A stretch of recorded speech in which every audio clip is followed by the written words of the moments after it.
Comment on nous apprend la politesse à l'église? Lokola bayekolisaka biso bongo bopolo pe botosi na ekelesia. Azana conduite botikaye. Bokambami botikaye. Vous connaissez le dieu de conduite, non? Oyebi nzamba ba bokambami. Peut-être l'ange est sorti là-bas. Tango mosusu mwanzelo abimikuna. Il lui a donné une conduite. Apesi ye bokamba. Non, il avait été frappé par l'ange. Eza bokambami te mwanzelo abeti ye. Vous comprenez? Boko sosola. Il avait déjà été frappé. Yesi ba betaki ye. Tout ce qu'on parle. Oh nyonso ba koloba. Je n'entends pas. Mato yezo kate. Comment mato yezo kate ou to kotao? Ndenge nini yo kotaki ozo yo kozoloba. Quand vous entrez ici Tango kotia et que vous y entrez mal. Okoti mabe. Je vous ai toujours parlé. Na ebisaka bino mbala nyonso. La même porte par laquelle vous êtes entrés. Ekuke moko yo kotelaki. Avec joie. Na esengo. Si vous y entrez. Soki okoti. Et que vous voulez rentrer avec la même posture. Olingi obima ne loko kotelaki ozonga nango lisusu. Que Dieu vous bénisse. Nzamba pambola bino. Je vais dire ceci. Nali koloba boy. La même porte par laquelle nous sommes entrés. Ekuke moko tokoteli. Avec des problèmes qui nous choquent. Na makambo ezali kotungisa biso. Que nous allons devant Dieu. O tomemi yango liboso na Nzambe. C'est le même Dieu qui vous tient un discours. Ezali yo na Nzambe moko azali koloba na yo. Je suis le rémunérateur. Nazali mofuti. Pas de tout le monde. Ya bato nyonso te. Mais de ceux qui me cherchent. Kasi ya bato oyo balukaka ngai. Le Dieu, notre Dieu n'est pas le Dieu de tout le monde. Nzambe na biso azalaka nzamba bato nyonso te. Il est le Dieu seulement de quelques personnes qui le cherchent. Azali kaka nzambe ya mwa bato balukaka ye. Écoutez brièvement ce qui était arrivé aussi à Marie. Boyoka na mokusu komelaki Maria. C'était le même âge Gabriel. Ezalaki Gabriel moko. Il vient avec le message de paix. Aye na sango ya kimia. De joie. Ya esengo. Que Zacharie ta prière est exaucée. Zakaria libondeli na yo ya nolanda. Sa réponse révoltante. Et ya nonaye penza ya botomboki. Avec des gestes de l'impolitesse. Na lolenge moko ya bayo babanga kabato te. Devant l'être surnaturel. Devant l'ange de Dieu. Liboso ya mozalanyo apunza likolo mwanzelu na nzambe. Devant un oint de Dieu. Liboso ya mopakolami na nzambe. Pour lui dire. Pona koyebisa ye. Ta prière est exaucée. Libondeli na yo ya nolanda. Ça c'est entre nous. Où est le problème que Zacharie pouvait s'énerver? Likambo nini eza wana esika Zakaria alingaki atomboka. Que Dieu vous bénisse. Kola pambola bino. Et raisonnez un peu. Où est le problème qu'il parvienne à s'énerver contre l'ange qui lui amène le message de paix? Mais comme c'était le moment calculé de Dieu, étant donné que Dieu avait déjà trouvé une vierge qu'il cherchait depuis 700 ans,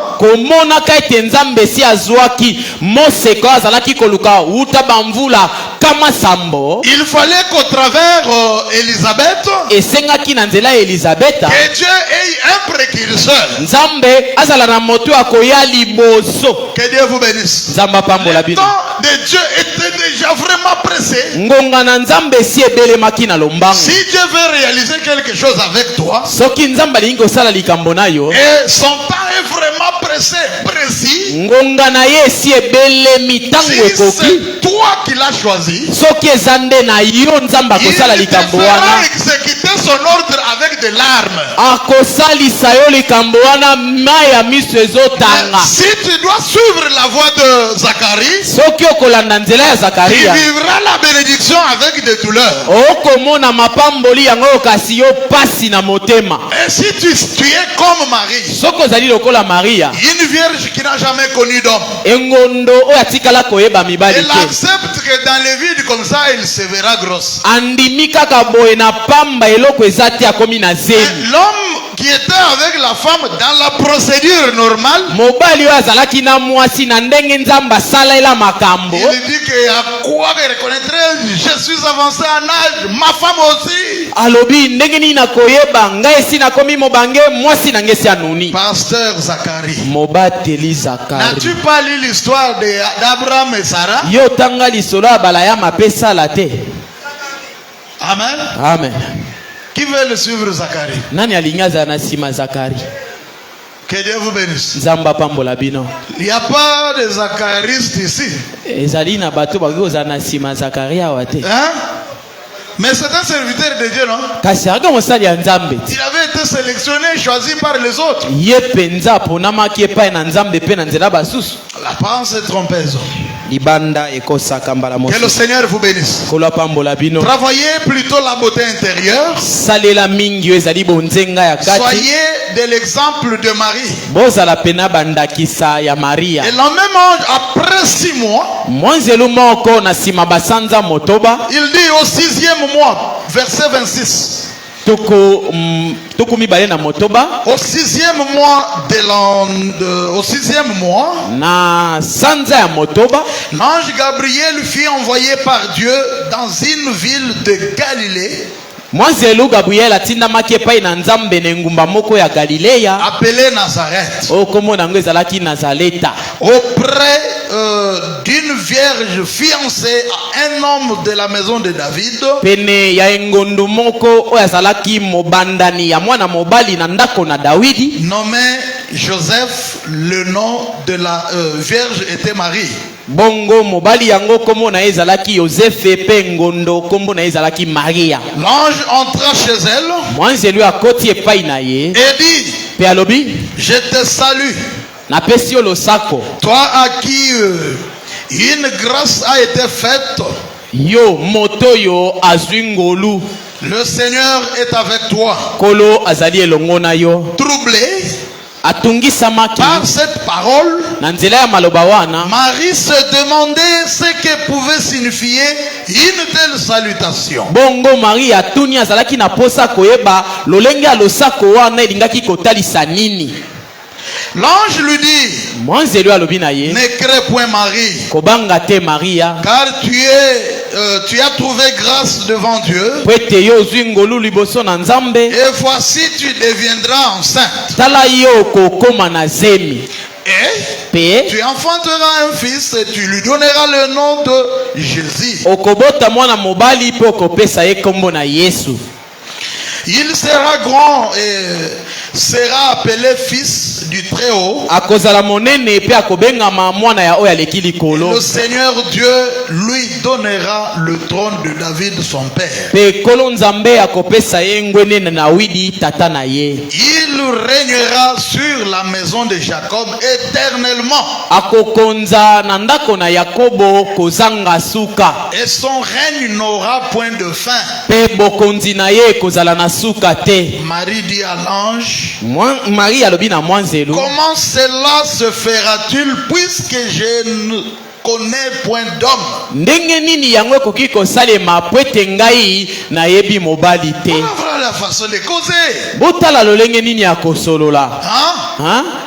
Que Dieu vous bénisse. Quand on vous amène un bon message, ayez aussi l'attitude de recevoir ce message. Derrière chaque bon message, il y a la joie. Même il peut y avoir aussi de douleur. Comme c'était le cas de Sarah et Zacharie. L'ange lui répondit, le Saint-Esprit viendra sur toi. Et la puissance du Très-Haut te couvrira de son ombre. C'est pourquoi le Saint-Enfant qui naîtra de toi sera appelé Fils de Dieu.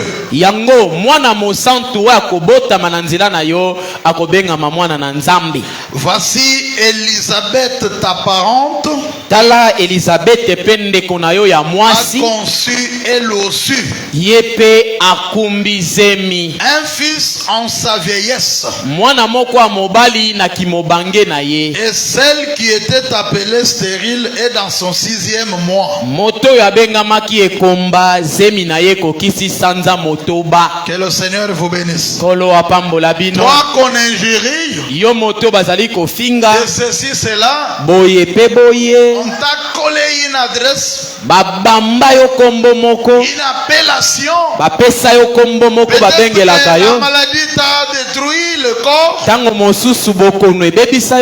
cela est devenu l'objet des injures. Peut-être la stérilité, peut-être tu as besoin du mariage, tu n'en as pas, mais l'âge avance. Peut-être tu as besoin d'être propre, mais il n'y a pas l'argent. On t'injurie, comment tu es mal propre. Mais je te dis, quelles que soient les injures qu'on prenait contre Élisabeth, la Bible témoigne, elle menait la vie correcte. Elle était toujours au temple en train d'implorer Dieu. Elle et son mari. Si Jésus-Christ est le même hier, il doit être le même aussi aujourd'hui. Si hier on a injurié, l'histoire n'a que se répéter. Quand ça doit se répéter, sachez que c'est une période de confrontation que Dieu veut se manifester à toi, fidèle témoin. S'il arrive que tu lâches, tu recules, parce qu'on t'a injurié, tu es un lâche. Tu as pris l'exemple de qui dans la Bible? Élisabeth n'avait pas regardé tout cela. Mais elle avait même caché la grossesse. L'ange lui-même dévoile le secret. Il dévoile le secret du cœur. Dieu qui connaît comment fonctionne ton système nerveux. Comme la foi vient de ce qu'on entend, Marie a dit non. Marie a le Et on nous a toujours dit que la femme dans la vieillesse ne peut pas concevoir. Comme ça, moi, avec ma virginité, ça je vais concevoir. Il a dit amen à l'impossible. Que le Seigneur vous bénisse. Amen à l'impossible. Et l'ange de Dieu s'est réjoui. Marie est restée catégorique. Comme la nature de l'homme est toujours de prendre des décisions.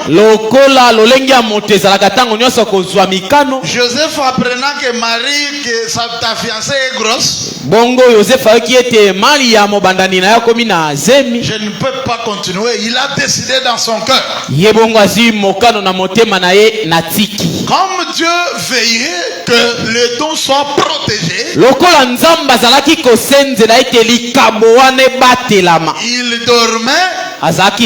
Attention, pendant que vous dormez, avant même de dormir, priez. Il dormait dans l'influence de Dieu. Parce que c'est dans le songe aussi que Dieu viendra te parler. Mais tu dors sous le feu de boissons enivrantes.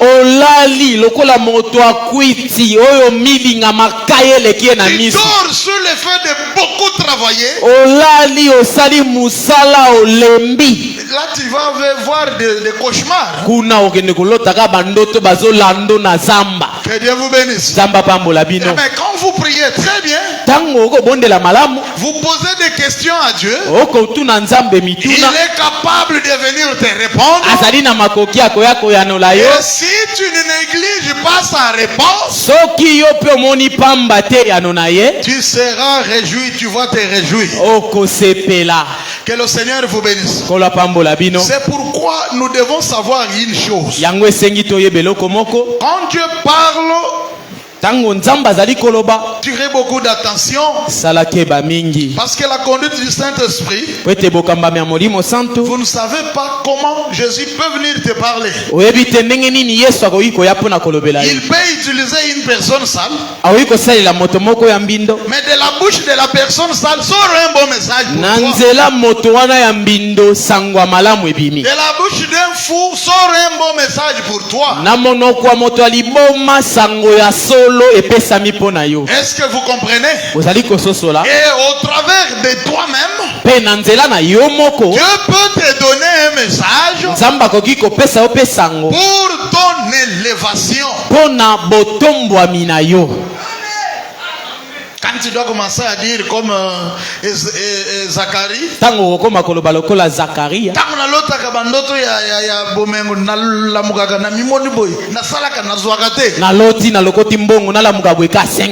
Dieu va te frapper. Amen. Amen. Seulement quand je rêve l'accident, tu sors ici, un motoriste en perte de vitesse,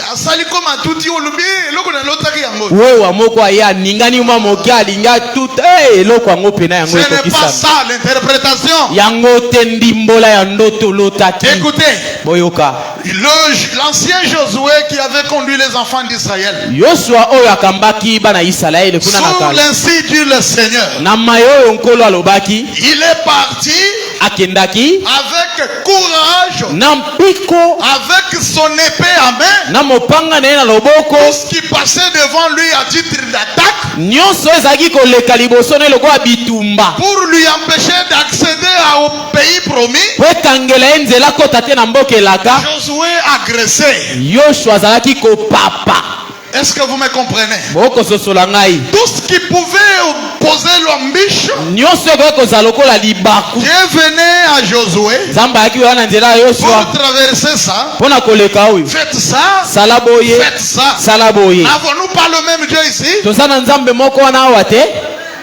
Dieu vous donne des conduites à faire, vous négligez.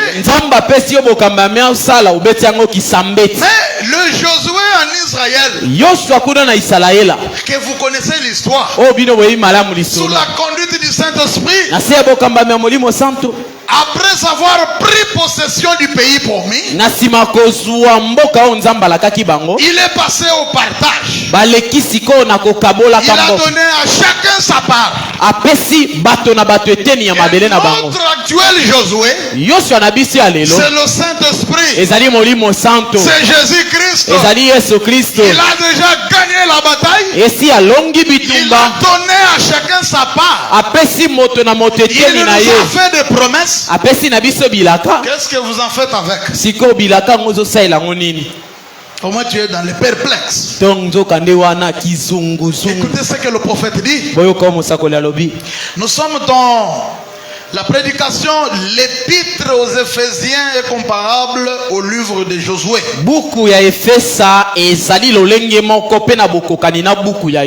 Prêché dimanche 15 mai 60 soir. Je lis paragraphe 47, je saute 69. Écoutez très bien mes frères. Donc ce livre des Éphésiens nous place comme celui de Josué à notre position. Remarquez bien Josué. Après qu'il a traversé dans le pays et qu'il s'en est emparé, ensuite il a partagé le pays. Ephraïm ici. Que Dieu vous bénisse. Remplacez votre nom par celui d'Ephraïm.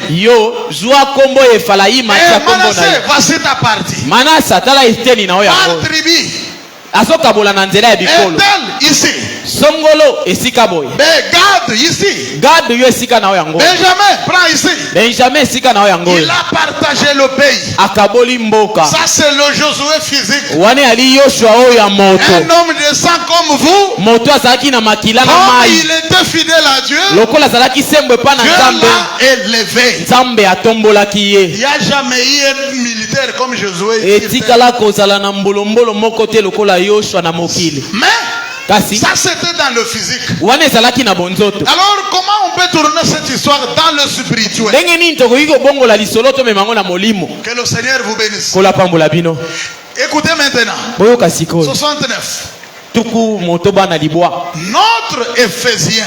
Efesa na biso. Notre Josué. Yoshua na biso. Qui est le Saint-Esprit. Oyo azali molimo santo. Josué signifie. Yoshua li kotalisa. Jésus sauveur. Yesu mobikisi. Josué représente le Saint-Esprit. Yoshua azali kotalisa molimo santo. Dans le spirituel. Na molimo. Comme il était là dans le naturel. Lokola azalaki wana na bonzoto. Tirez beaucoup d'attention. Josué représente le Saint-Esprit. Yoshua azali kotalisa molimo santo. Comme il était là-bas dans le naturel. Lolenge moko azalaki kuna na bonzoto. Il est notre grand guerrier. Ye penande azali penza elombe na biso. Il est notre conducteur. Yende mokambi na biso. Comme Dieu a été avec Josué. Lokola Nzamba azalaki na Yoshua. De même il nous dirige. Lolenge moko pe azali kokamba biso. Que Dieu vous bénisse. Nzamba pambola bino. Qui te dirige? Nani azali kokamba yo? Tu es dirigé par quel esprit? Molimo nini yango ekambaka yo? Il y a des hommes poussés par la soif de l'alcool. Il ouvre sa porte, il sort. Il prend la route. Où tu vas? Je n'habite tout. Il peut tourner. Et puis à côté, il disparaît. Que Dieu vous bénisse. Il disparaît. Il peut se procurer des rebestes et tout ce que vous connaissez dans des sachets. Jusqu'à chercher même des bazookas pour éliminer l'odeur. Pourquoi tu fais ça? C'est contre qui? Le Saint-Esprit et le Josué, notre Josué. Comme il était là-bas dans le naturel. Il est notre grand guerrier. Il est notre grand conducteur. Comme Dieu a été avec Josué, eux-mêmes il nous dirige partout par le Saint-Esprit. Il nous dirige partout. Que Dieu vous bénisse. Partout. Mais il y a certaines personnes qui pensent qu'ils sont seuls, qui ne sentent pas la présence de Dieu, et débordent. Que Dieu vous bénisse. Parce qu'ils pensent que le Saint-Esprit ne me conduit pas. À partir de ce qu'il a eu à commettre, si tu te sens reproché, mon frère, viens par le chemin de la repentance. Dieu a encore besoin de toi. Il dit comme Josué l'était dans le naturel, Dieu est avec nous, il nous dirige par le Saint-Esprit. Et quand le péché entre dans le camp, le Saint-Esprit commande une halte. Halte. Que Dieu vous bénisse. Halte, c'est-à-dire arrête. Quand le péché entre dans le camp, la conscience qui est comme poteau de signalisation, ça commence à te troubler. Ne faites pas taire votre conscience sans faire ce qu'elle te demande.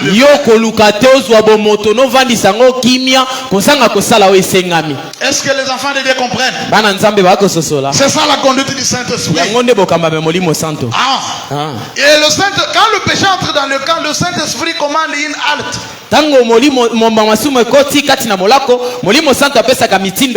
Qu'est-ce qui ne va pas ici? Qu'est-ce qui ne va pas ici? Vous ne voyez pas cette marche, c'est mauvaise. Il vous ouvre l'occasion. Soit dans des cantiques que vous écoutez, soit par le biais de l'évangile, soit au travers de toi-même. Il te dit arrête. Tu commences à courir très mal. Reviens. L'orgueil précède la chute. Halte, mon frère, ma soeur. Tu es en train de t'en supplier. Si jamais nous sommes conduits par le Saint-Esprit, il dit halte. Et il pose la question, qu'est-ce qui ne va pas ici? Qu'est-ce qui ne va pas ici dans cette église? Toi, tu es l'église de Dieu. La question t'est posée, qu'est-ce qui ne va pas en toi? Avec le relâchement, c'est quoi? On a trop de Saoul qui sortent des séminaires, des écoles de théologie. Ils vont enseigner des choses pernicieuses.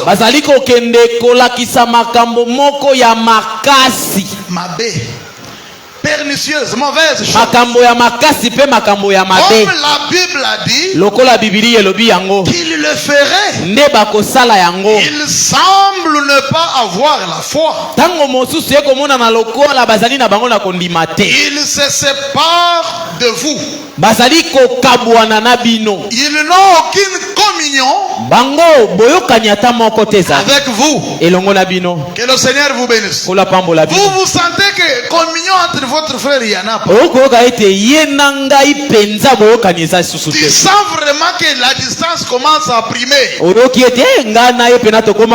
Le Saint-Esprit te dit halte. Qu'est-ce qui ne va pas avec toi? C'est la question. Que Dieu vous bénisse. Tu vois qu'il y a une distance qui se dessine. Tu vois les querelles qui se dessinent avec ton frère, ta soeur. Le Saint-Esprit te dit ce soir, stop. Halte. Qu'est-ce qui ne va pas avec toi cette église? N'es-tu pas de la famille de Saoul, toi? Comme des peu de foi. Il dit, des gens comme ça, ils agissent ainsi de suite. Et ils ont l'apparence de la piété. Mais reniant ceux qui en fait la force. Notre force ici à l'église, c'est quand nous sommes unis. Nous n'avons pas besoin de l'hypocrisie. Il manifeste l'apparence de la piété. Tu renies l'unité qui fait la force. Tu es quel genre d'église, toi? Qu'est-ce qui ne va pas avec toi? Que Dieu vous bénisse. Qu'est-ce qui ne va pas avec toi? Ma soeur, mon frère. Toi, cette église, c'est quoi? Qu'est-ce qu'il y a? Amen. Amen. Ils ont l'apparence de la piété. Vous le voyez, mon frère, il te parle bien. Une bonne sœur qui parle bien. Il renie la conduite du Saint-Esprit. Qui dit halte. Le problème, c'est quoi, mes amis? Parce que les gens veulent vivre ou veulent agir une seule place, moto alingi kosala makambo kaka esika moko. Tout le monde veut y être. Si quelqu'un est prophète, tout le monde veut être prophète. Moto wana lokola yaza mosakoli ngai pe moto nyonso alingi akoma mosakoli. Tout le monde veut parler en langue. Bato nyonso lokola ya lobaka kota sika ngai pe na loba. Mais Josué avait réparti Yoshua akabolaki des parties des places. Akabolaki Yoshua oyo On pouvait garder chacun sa position. Tango moto na moto akotikala na eteni na ye. On pouvait détecter du côté où l'ennemi pouvait venir. Debongo bakoyoba esika nini monguna akoya. Si vous tous vous regardez une seule place, soki bino nyonso botikali kaka miso esika moko wana. Alors derrière vous, le diable peut vous en profiter. Na sima na bino monguna koyi koya pupoli bino. Il dit, je serai avec vous comme j'ai été avec Moïse. 133. Alulinalité anakozala na bino loyenge na zaki na Mose kama lioko tukumisato na misato. Dimanche 11 septembre 60. Il dit, alobi, un très beau type d'aujourd'hui, c'est que nous avons besoin d'un Josué aujourd'hui. Nous avons besoin du Saint-Esprit. De Jésus, c'est que veut dire Josué. Mais le problème aujourd'hui, c'est que quand nous sommes entrés dans notre terre promise, Gad veut élever des moutons comme Ephraïm.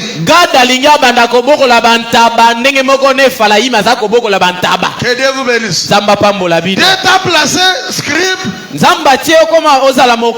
veux devenir voise. Tu es Gad, tu veux élever des moutons comme Ephraïm. Quand tu viens pour devenir scribe, qui doit élever aussi des moutons?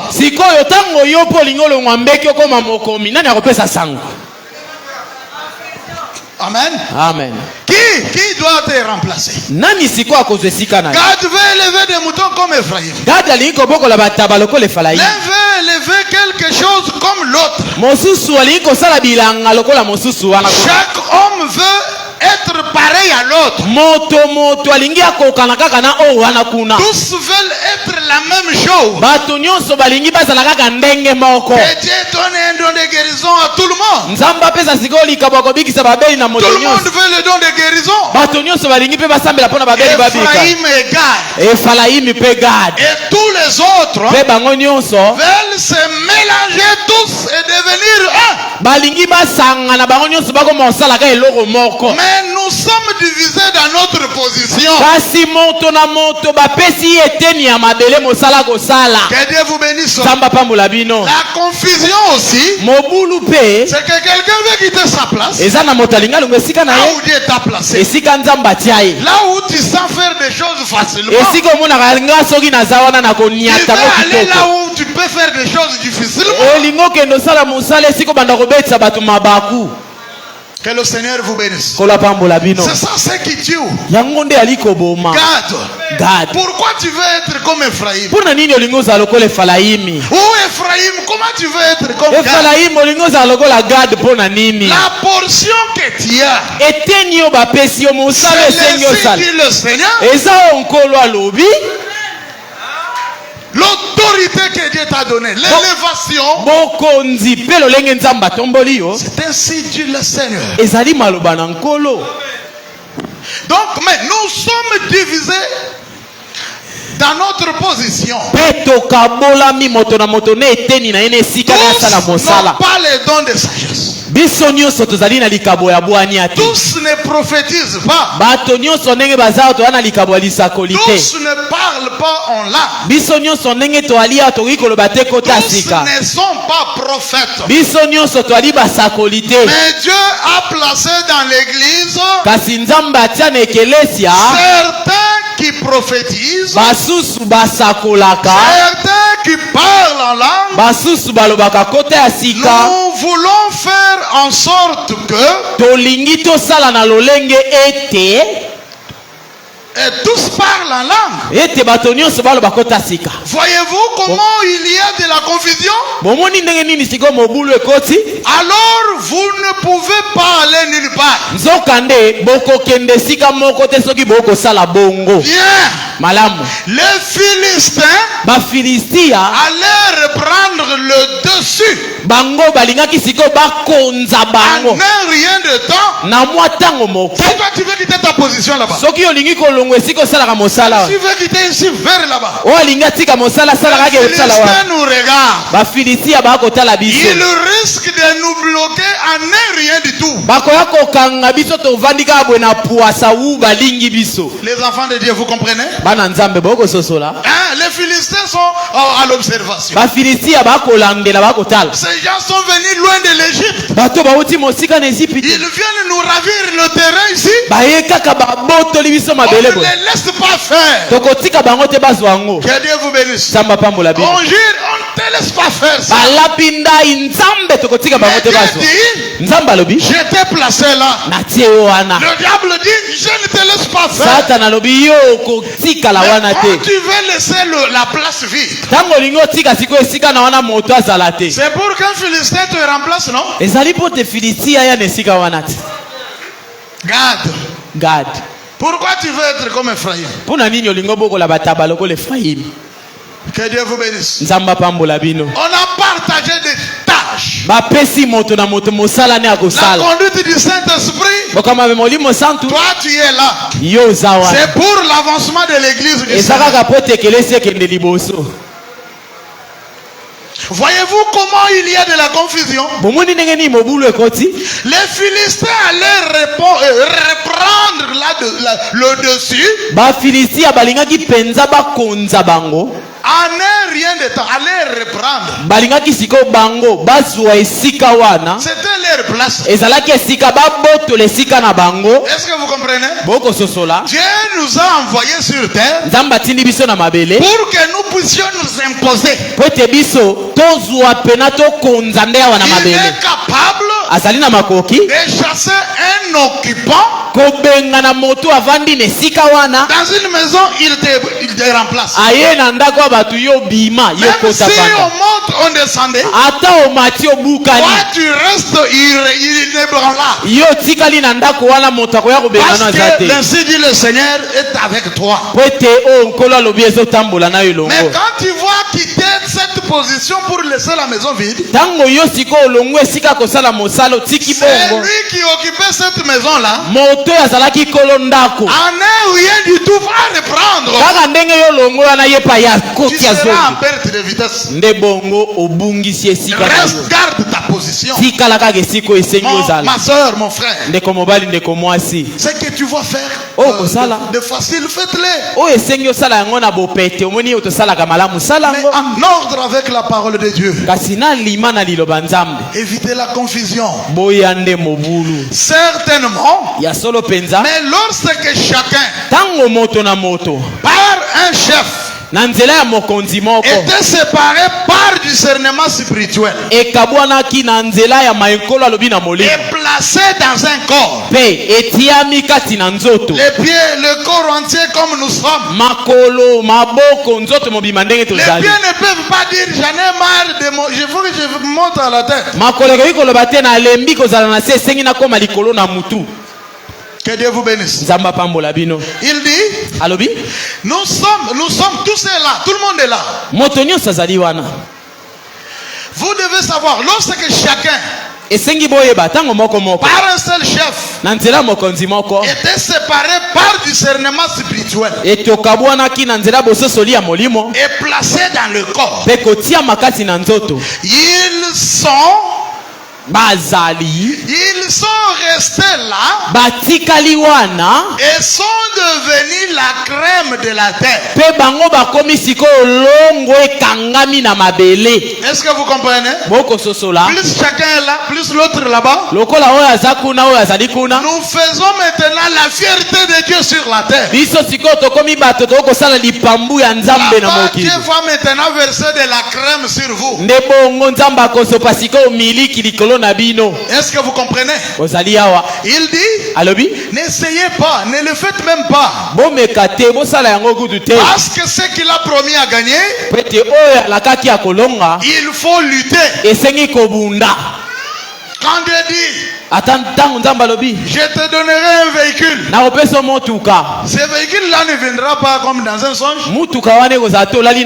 Il faut combattre pour l'accomplissement de cette prophétie. Je vais te guérir. Il faut combattre pour la guérison. Je veux te guérir. Il te faut vivre la parole de Dieu. Je veux te guérir. Tu rentres, tu vas boire des boissons. Tu vas te prostituer attendant la guérison. Ça ne viendra pas. Au moins que tu te répandes et que la prophétie s'accomplisse. Dieu ne nous a pas dit. Écoutez, j'ai déjà balayé la maison. J'ai déjà mis le carreau. Allez, entrez dans la facilité. Ce n'est pas ça. Que Dieu vous bénisse. Dieu n'a pas dit. J'ai déjà balayé la maison. J'ai déjà tout fait. Arrive là, on te donne la clé, tu entres. Vous devez combattre pour la construction. Ce n'est pas qu'il va balayer la maison et dire va posséder cela. Il a dit seulement je t'ai donné la Palestine. Il devient pour toi quand tu dois combattre à chaque centimètre.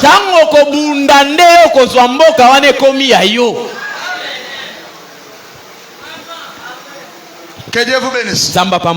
Comme nous les chantons. Quand Dieu te promet l'élévation, restez dans le principe. Comme les cantiques nous conseillent. N'ayez pas peur. Prêchez samedi 11, c'est pour terminer. Samedi 11 mars 61. Paragraphe 47. Il dit des empreintes. Ça représente la possession. Vous là, vous qui avez la promesse de l'élévation, partout où piétinez, vous possédez. Est-ce que vous comprenez? Les empreintes représente la possession. Dieu a dit à Josué, tout lié que fleura la plante de tes pieds, je te les donne. Les empreintes, ça signifie la possession. Va de l'avant et empare-toi de la promesse. Que Dieu vous bénisse. Josué, je vous ai donné Jéricho. Jéricho était bloqué à un mur infranchissable. Quand Josué pouvait arriver là-bas, un jour il a fait un tour en train d'observer comment nous pouvons traverser ce mur. Pendant que tu te déplaces en méditant sur la promesse de Dieu,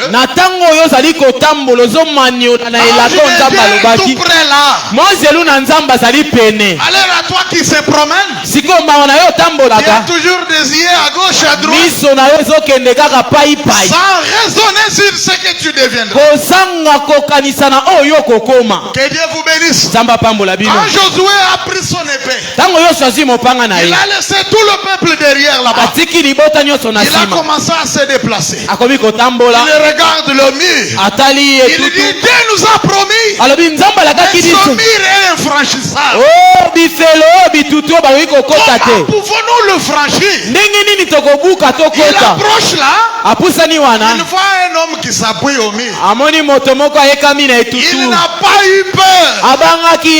Il a pris son épée. Abimisi mopanga na ye. Il court vers cet homme-là. Apusani pe na moto wana. Il lui pose la question. Atunie motuna. Tu es de nous ou tu es de l'ennemi? Ozali na ngambo na biso. L'homme a aussi enlevé son épée. Yepe moto wana abimisi mopanga na ye. Pour dire. Pona koyebisa ye. Je ne suis plus de l'ennemi. Naza ya monguna te. Je suis plutôt le capitaine de l'armée céleste. Nazali kutu nde mokonzi alipinga na lola. Il lui a donné. Apesi ye. Comment franchir le mur? C'était au moment que Josué méditait comment franchir. Il s'est déplacé en train de méditer. Il priait au-dedans de lui. Que Dieu vous bénisse. Alors l'ange est descendu pour lui donner le plan. Tournez cette fois.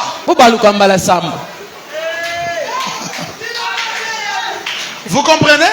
Tournez, contournez. Cette fois. Alors, moi l'Éternel, je vais écrouler le mur. Et à quel rapport y a-t-il chanté? Et le mur s'écroule. Rien n'est impossible. Quand vous possédez l'ainsi dit le Seigneur. Toute cette Bible est remplie de promesses. La facilité, comment vaincre le diable? Entrez dans la Bible, fouillez les promesses. Combattez pour l'accomplissement. Combattez pour l'accomplissement. Parce que Dieu ne t'a pas dit que tu auras le canal dans la facilité. C'est lui qui avait consacré sa jeunesse pour construire. Peut accepter que toi qui viens dans le néant comme ça, il faut combattre. Si tu es malade, combattez, sacrifiez-vous pour la guérison. Si c'est la pauvreté, combattez, sacrifiez-vous pour vivre le Dieu de promesses. Ce n'est pas de l'histoire, mais c'est une réalité.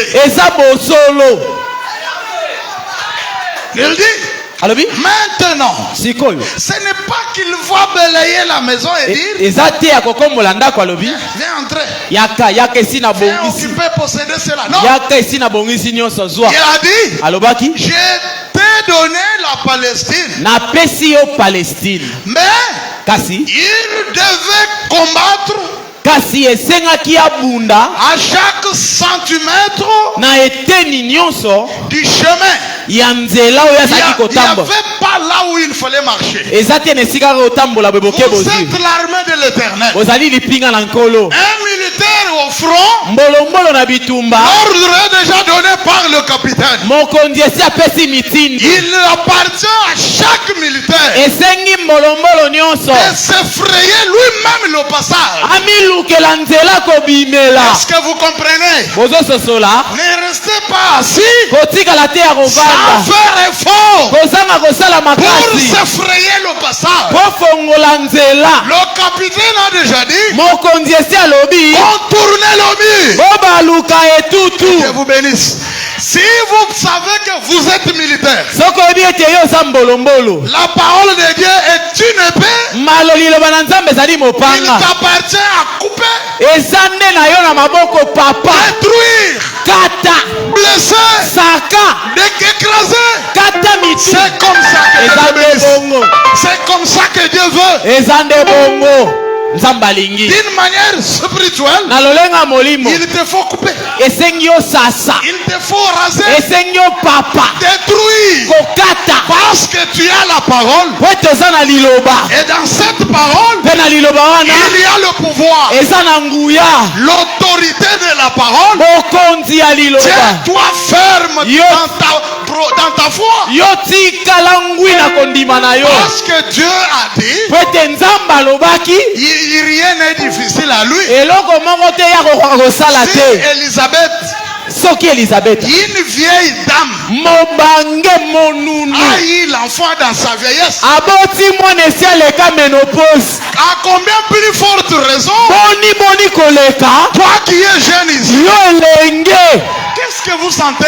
ozoyoka nini? Nous avons le Dieu toza na Nzambe qui attend voir un témoin fidèle, azali kozela motatoli ya sembo qu'il te fasse passer okolekisa yo l'affrontement. na bitumba. S'il n'y a pas l'affrontement, soki bitumba eza Dieu te ne se confirme pas. Nzambe akomitatola te, Il faut te passer à l'affrontement. esengi nde bitumba ezala. Tu trouves que maintenant c'est difficile omoni awo esuki et c'est facile avec Dieu. mpo na Nzambe eza pete. Il dit, alobi je suis là. naza Le wana, problème c'est que likambo eza ete n'ayez pas peur. yo kobanga te.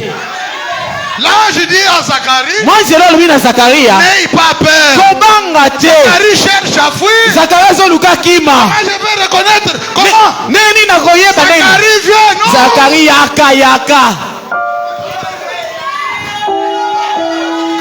C'est votre problème. eza nde likambo na yo.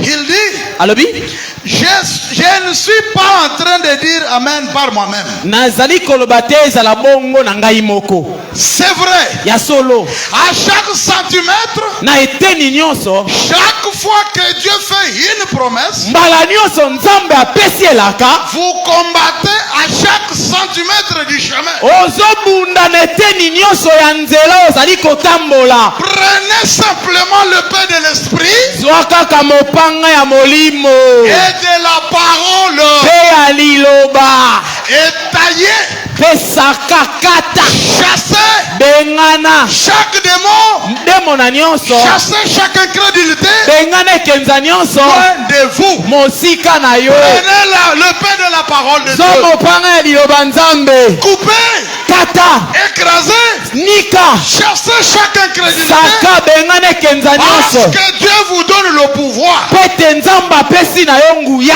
Il dit, alobi coupez les cordes kata sikoyo bikangelo qui basinga vous lient des rivages. oyo ezali kokanga yo nzinga. Avancez en pleine eau mpe pusana kata basinga ekangi yo pene na et mai, jetez vos filets mpe bwaka moniama na yo pour pêcher. mpo na koloba. Voilà la foi. tala nde Et kondima, quand la foi doit se lancer, ntango kondima emisopi vous aurez des réponses surprenantes. nde bongo biyano moko ya mbala kata. Coupez ce qui vous lie là. kata kaka oyo ezokanga yo, Prenez tout simplement librement la décision. yo zwa kaka mokano, Allez librement sans être influencé kende somi moto abenda yo te oyaka boye vers la personne à qui tu as offensé. epai ya moto obetisi libaku. Librement, tu viens là, tu te présentes, somi oye omitalisi tu commences à parler. obandi koloba, C'est ça, couper eza yango nde kokata qui singa vous lie contre votre frère. oyo ezali kokanga yo mpenza mpo na bozangi Prenez le boyokani. pain de l'invisible de la parole de Dieu. zwa mopango emonana kati ya liloba, Coupez kata chaque corde singa nyonso qui vous retienne, oyo ezokanga yo, qui vous rende rétrograde. oyo ezali kozongisa nsima na kondima. Nous sommes en train de dire toute la vérité de la parole. tokoloba bosolo nyonso ya liloba. Il dit, alobi coupez les cordes qui vous lient avec le rivage. kanga kata singa nyonso ekokanga Quand kango vous pene voyez na ebale. que vous avez coupé, ntango komona ete okati, vous vous sentez que maintenant si je dis Dieu donne-moi ça, il me donne. omoni ete sikoyo soki nalobi Nzambe pesanga boya Avancez kopesa, maintenant en pleine eau. kende na mai, Maintenant, jetez vos filets. bwaka monyama na yo, Vous allez pêcher des gros poissons. nde bongo kokanga pena bambisi ya minene. Hein? Si tu n'as pas la foi, il y a que des petites choses là. soki te kokangaka bandakala bamike mike wana. Je vous dis pour monter et gagner de grandes choses dans la foi. nakoyebisa bino mpo ete bomata bozwa biloko ya minene na C'est kondima. pourquoi il dit, yango ntina lobi je ne suis pas en train de dire amen à moi-même. nakoloba te ezala bongo na ngai Vous moko, qui dites amen, qui criez. bino babokoloba ezala bongo Mais bokoganga, amen signifie bongo sikoyo amen elingi kotalisa ainsi soit-il. ezala kaka ndenge yo Si lobi simplement vous croyez en ce que vous avez dit à Dieu soki yo kondima oyo olobeli nzambe depuis le matin uta tongo et que Dieu est arrivé au moment mpe nzambe ngonga ekoki où il vous apprend, oyo azali koyebisa yo c'est le temps ngonga yango oyo d'avancer en pleine eau. opusana pene na mai Maintenant pour pêcher, sikoyo mpo na koloba là où il y a des gros poissons, esika bambisi ya minene bazali là où il y a la réalisation de grands projets, esika bokokisami ya bamwangu ya minene là où il y a de gros véhicules là-bas, esika pena bachece oyo là evimba où un homme avec le cancer vient devant toi, esika mobali aza na kanser ye le liboso na cancer yo disparaît. kanser elimwe Là où quelqu'un vient stérile, esika moto ayeboye tu ekomba ordonnes, olobi personne a de la maternité. akomi mwa mbui Que Dieu vous bénisse. nzambe apambola bino Approchez, poussez, avancez. pusana kende Dieu vous exige nzambe akosenga na yo d'avancer kende à la réalisation de grandes choses. na bokokisami ya makambo ya minene Vous avez prié. bobondeli Prenez le pain de la parole. zwa mopanga ya liloba Regarde autour de toi. tala nzinga na yo Qu'est-ce qui ne voit pas? nini ekosimba te Prends le pain de la parole. zwa mopanga ya Et liloba coupe. kata Que Dieu vous bénisse. nzambe apambola bino Coupe. kata Et sois au moins libre zala nsomi de dire non koloba te à tout mauvais sentiment. na posa nyonso ya mabe Au moins rester dans la ligne droite. tikala na nzela oyo esengeli Que Dieu ne manque pas de témoins. nzambe azanga batatoli te Partout où cette parole est prêchée, bisika nyonso liloba eteyami il y a des grands témoignages. eza na matatoli ya Que minene Dieu vous bénisse. nzambe apambola bino Même chez nous ici, nous avons le même Dieu. mpo na biso ape toza na nzambe moko Le même Dieu doit se manifester. nzambe moko esengi atalisama Quelqu'un sidatique, moto akobela sida il est guéri. abiki Même si quelqu'un n'a pas le bras, ata moto loboko eza te ni la jambe, lokolo nous ekatana voulons de personnes de foi tolingi bato ya kondima qui doivent pécher en pleine eau là-bas. oyo bakokende pena koloba na katikati ebale Voyez-vous vous-même bino moko mitala ce qui était arrivé avec la brebis Marie et oyo pasteur oyo ekomelaki pate maria mpe mobateli vous zakaria avez le même devoir boza na mokumba moko de faire sortir Dieu de l'histoire. kobimisa nzambe na kati ya masolo Vous avez le même devoir. oza na mokumba moko wana Si jamais vous écoutez ça soki mpenza oyoki yango et vous suivez mpe olandi et vous restez silencieux otikali kimia tout en méditant sur la parole de Dieu, komaniolaka na ntina tu dois liloba voir que tout ce que tu as fait comme prière okomona ete nyonso obondela doit accomplir nzambe akobanda koyanola parce qu'il te montre la carte routière. po ete akotalisa yo mibeko nini esengi olanda na nzela Est-ce que ozotambola vous comprenez bien? bokososola malamu C'est que la parole de Dieu dit, oyo liloba nzambe elobi vous n'êtes pas interdit de l'appliquer. yo epekisami te osalela yango Vous n'êtes pas interdit yo epekisameli yo te de faire ceci ou de ne pas faire cela. oyo nasala oyo oyo nasala Vous te connaissez la vérité de la parole. oyebi bosolo ya liloba Pratiquez ce que la parole exige. salela oyo liloba elobi Tout le monde parlera de toi. moto nyonso akoloba na ntina na yo Combattez pour votre guérison. bunda mpo na obika na bokono Combattez à chaque centimètre de votre chemin. bunda na eteni nyonso ya nzela okotambola Combattez contre cette pauvreté bundisaki bobola oyo ekangi yo jusqu'à ce que tu dois l'exterminer. kino okolongola yango lokola poso Combattez jusqu'à ce que tu auras la joie. yo bunda kino okozala na esengo Parce que Josué po ete yosua n'était pas un lâche. azalaki goigoi te Que Dieu vous bénisse. nzambe apambola bino Dieu a toujours conduit ses enfants nzambe akambaka ntango nyonso bana na ye sur un chemin d'affrontement. na nzela oyo kokende kuna makofi esengi ebima Amen. Il ne peut pas vous conduire. akokamba te na nzela moko Vous avez besoin de sardines. oza na posa sardine Ça vient comme en l'air. otieka boye na mipepe te Non. te Vous devez d'abord penser, esengi okanisa nano gagner, qu'est-ce que je peux faire pour gagner de l'argent? nini nakosala mpo nazwa mbongo Pour que j'aie le sardine. mpo ete nasomba sardine Vous devez combattre esengi obunda pour chaque déplacement. eteni nyonso oyo ozali Si tu te kotambola lèves, soki olamuki je vais aller chercher le travail. nalingi okende koluka Il y mosala a la promesse qui dit, eza na elaka oyo à elobi chaque endroit que foule tes pieds, esika nyonso matambe c'est ekonyata ta possession. ezali ya yo Comment tu peux aller au bureau mosala. Tu es mal parti. Yoke mabe. Seigneur, tu as dit, je suis dans ce bureau. C'est ici qu'on a lancé l'offre d'emploi.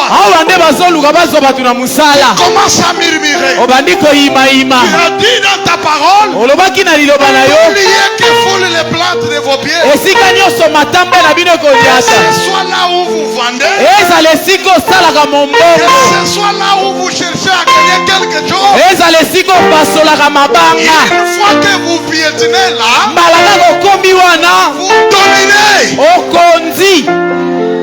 Dites, je prends possession. Et je mets mal à l'aise tous les démons sont sous mes pieds. Tu as la prophétie de Josué. Oubliez que tu dois piétiner. Le fils de la promesse. Toi, la fille de la promesse. N'importe quel bureau, n'importe quel marché, Dieu va te bénir parce que c'est sa parole.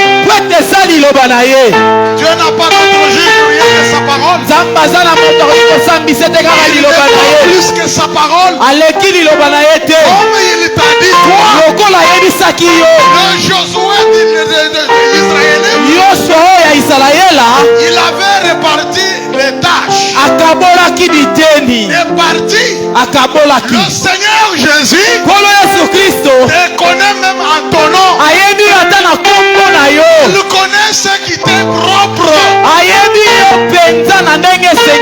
Il connaît ce qui est pour toi propre. Le problème c'est que quand tu piétines, prononce ces mots. Prononce ces mots. Ici que je piétine, je prends possession. Le fait que tu es là, ça devient ta place. Les démons fuient. Les démons ne fouillent pas. Tu n'as pas bien exploité la prophétie. Tu n'as pas bien compris la promesse. Il te faut prendre l'épée. Le Seigneur te bénisse. Pour couper tout le pouvoir. Ça blesse. La parole de ta bouche, c'est un épée.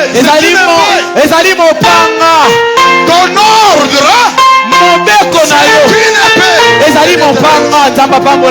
Est-ce que vous comprenez? Ce que tu ordonnes, le Seigneur te bénisse. C'est une épée de Dieu. Il faut que tu sois concentré. Et seulement maintenant, le Seigneur te bénisse. Alors que je suis là,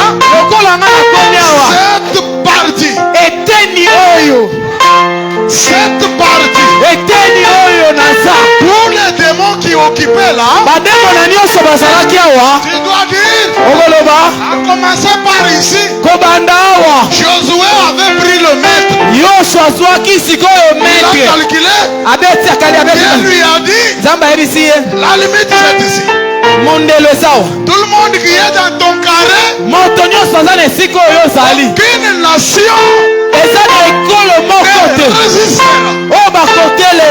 approche tout simplement. Dieu a déjà partagé ta part. Tu as ta part. Combat pour cette part. C'est difficile. Combattez. Personne ne combattra à ta place. Notre Josué a déjà tout. Notre victoire est déjà gagnée. Et il te dit, c'est pour toi. Sinon tu vas prier sans que tu saches pourquoi. Mais Dieu te dit, c'est pour toi. Il suffit que tu passes là. Si les sorciers sont venus la nuit, ils ont décidé que maintenant quand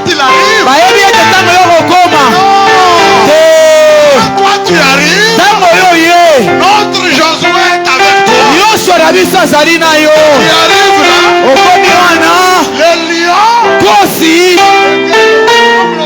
akangi minoko. Voilà le Dieu que nous avons besoin.